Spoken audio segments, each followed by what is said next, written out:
Good morning everyone, and welcome to another Fujishooter67 video. I find myself this morning down at a local waterfall near Moncton in New Brunswick. I'm not going to tell you the name of the waterfall because I think in the past there's been people leaving garbage here and vandalising the area, so I'm not going to tell you where it is, but I come here quite often. I was here earlier in the fall. I don't think I published those shots yet, but yeah, it's a great spot. It's quite a steep slope down to the falls itself. If I go down this way, it'll take me below the falls. If I go down this way, to the top of the falls. So I think I'm going to go down the steeper hill down to the bottom of the falls and see what I can get. So I'll catch up with you in a few, and hopefully we can get some good images.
So guys, you probably can't hear me for the noise of the waterfall here.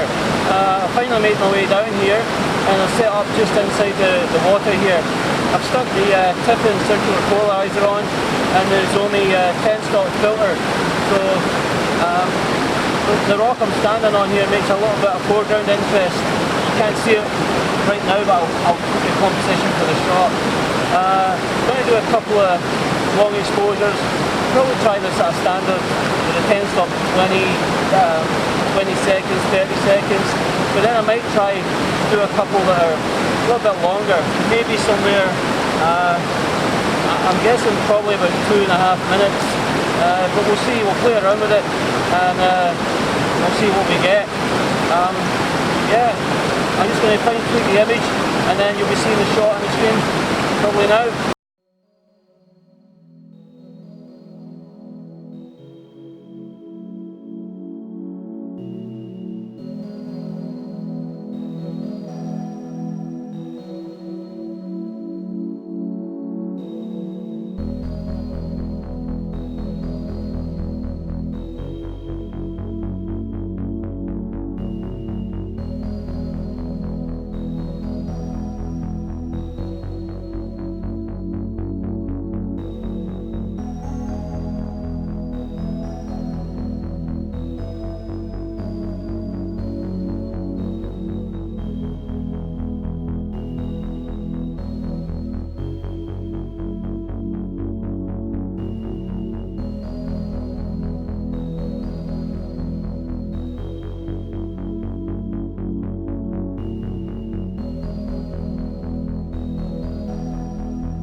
As you can see, I've moved away from the waterfall.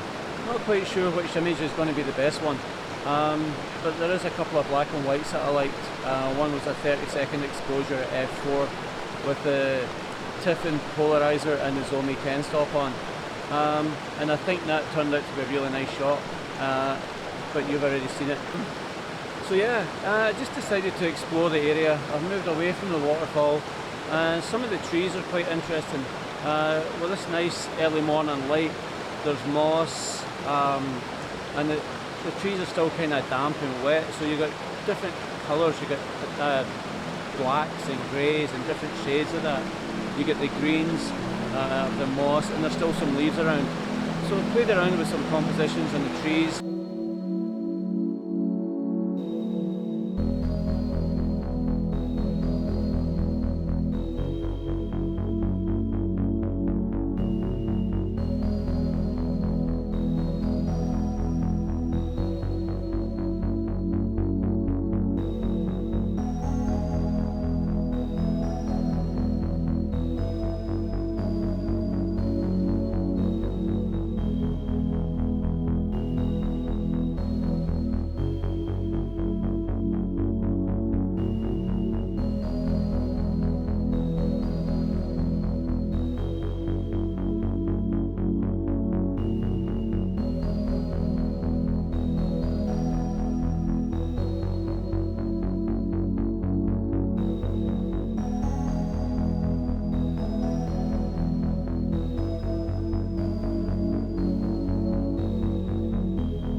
And also I did a little bit of ICM.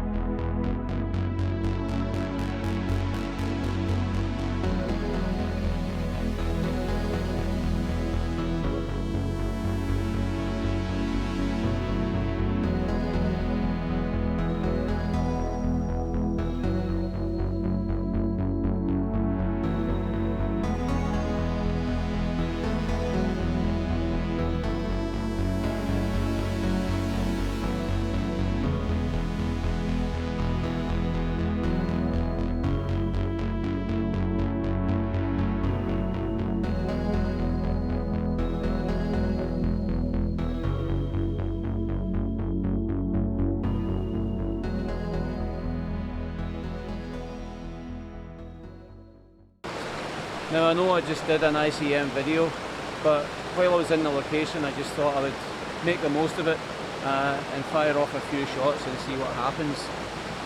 I had recently watched one of Nick Page's older videos where he was exploring a waterfall, and he suggested that when you're in an area like this, take as many shots as possible, because you never know if you're going to get back again or if things are going to change. So I think that's what I'm going to do.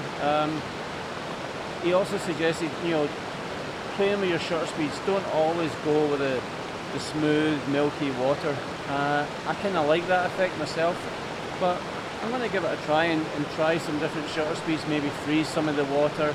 I might stick the 55 to 200 on and just try and zoom in on parts of the waterfall and try a few more images there, and we'll see what we can get. But yeah, that's what I'm going to do. I'm going to stick the lens on, back over there, and see what I can capture. It is getting quite bright, so part of the waterfall's still in the shade, so I should still be able to get a couple of nice images. Yeah, I'll go and try this, and I'll catch up with you in a bit.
So like I said, went back to the waterfall there, put the long lens on, zoomed in, and tried around a few different shutter speeds.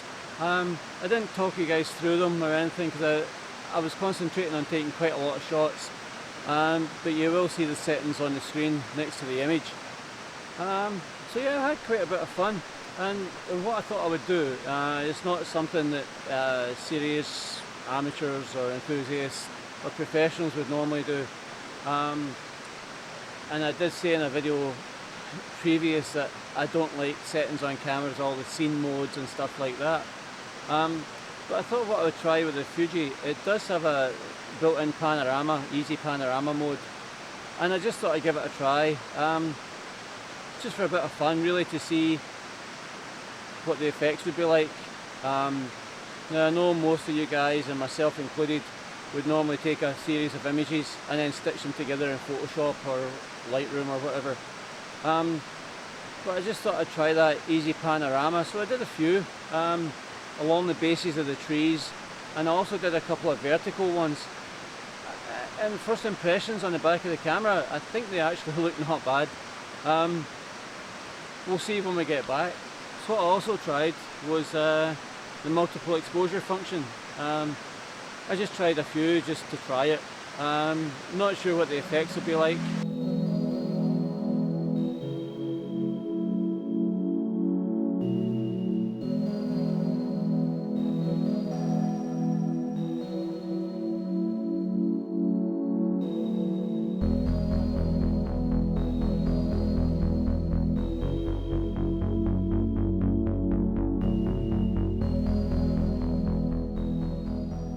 But because I was in the area here, and I just thought I'd try and milk as many different effects as I could from the area. So we've tried long exposures at the waterfall, we've tried faster shutter speeds at the waterfall, we've tried some ICM on the trees, we've tried panoramas and vertical panoramas, and we've tried multiple exposures. So there should be quite a collection of images for you guys to see at the end of this video. So please stay tuned to the end of the video and see the gallery that I usually put at the end there. And as always guys, really appreciate you watching. If you can like, share, subscribe, much appreciated. Just try to get the word out there and show off some of my work. Just all that remains before I go is typical style, the chocolate bar. So guys, I'm going to eat this. Cheers again, thanks for watching.